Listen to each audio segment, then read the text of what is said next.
Sa mga wala pang suba, tara, mag-login tayo at mag-task tayo dito kay suba. Click lang natin yung suba apps natin, tapos ganyan ang mapupunta.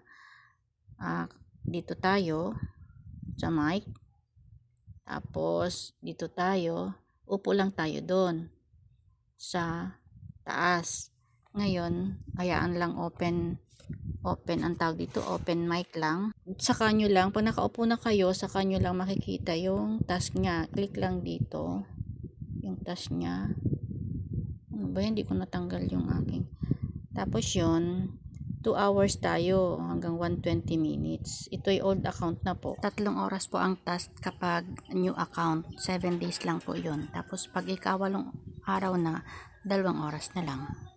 Tapos ito, pwede nating laruin dyan. Ito, click lang yan, go. Tapos, yan, pwede tayong maglaro-laro dyan, ganyan. Ay, wala na pala.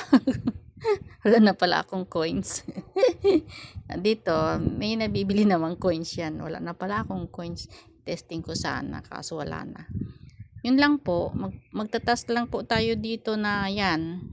Ito pala ay, pag napuno na yung oras, hindi niya na i-claim. Kusa na siyang makiklaim. Kusa siya siguro 12 midnight ata nakiklaim ito. Di ko lang sure. Basta pag kasi natapos na yung aking oras dyan, hinayaan ko na lang. Kusa na lang siyang naka-payout na rin tayo dito. Kaya sa mga wala pa dyan, ilagay ko sa comment yung link.